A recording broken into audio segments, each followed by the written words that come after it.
Top Democrat on the Senate Finance Committee said this on the Senate floor yesterday. Treasury's Epstein file details, Mr. President, 4,725 wire transfers. Let me repeat that. 4,725 wire transfers, adding up to nearly $1.1 billion flowing in and out of just one of Mr. Epstein's bank accounts. If you ask me, that is more than 4,000 potential lines of investigation right there. Hundreds of millions more flowed through other accounts. Matthew Goldstein of the New York Times reports, in particular, filings by 4 big banks flagged more than $1.5 billion in transactions, including thousands of wire transfers for the purchase and sale of artwork for rich friends, fees paid to Mr. Epstein by wealthy individuals, like and money payments laundering to numerous women. The senator's office found. Joining us now is New York Times business reporter Matthew Goldstein. Thank you very much for joining us tonight. So this is a use of the phrase Epstein files that I was not aware of until Senator Wyden spoke. So this expands the Epstein files from the Justice Department into the Treasury Department.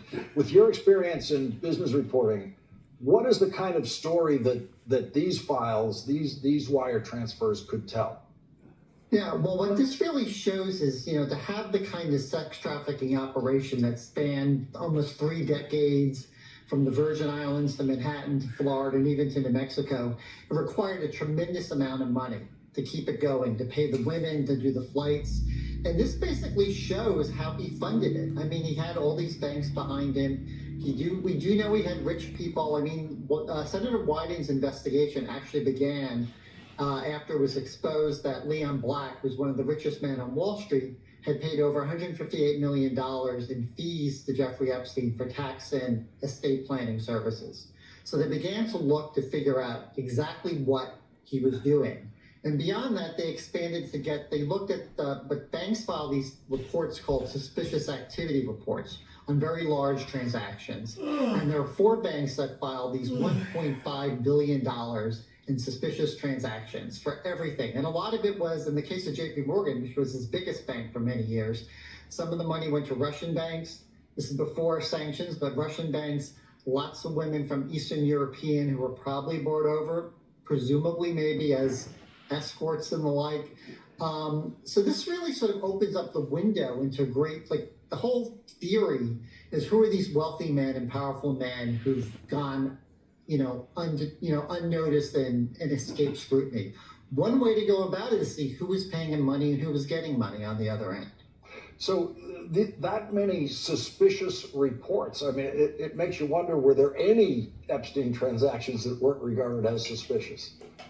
In the end, it wasn't, because what he looked at is what are called CYA, or cover your ass SARs, that banks sometimes file after the fact.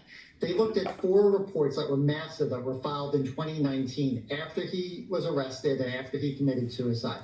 And basically, it looks like the banks at that point labeled everything as suspicious, which is quite astounding. The banks were filing some of these reports along the way. I mean, they knew since at least 2006 that Epstein was under suspicion. I mean, he was being investigated down in Florida. Yet the story of this is the banks and a lot of wealthy people continue to do business with him and basically look the other way. Have we ever figured out what his business was? What business they were doing with him? Well, he claimed he was a tax guru. I mean, this is a man who dropped out of college, basically taught high school math once, had a job at Bear Stearns. He did have some tax planning that he picked up along the way, but a lot of actually what Epstein did is he worked with other lawyers in Manhattan and brought in other tax experts, and then would take their ideas and repackage them as his own. And in many ways, Epstein was a grifter.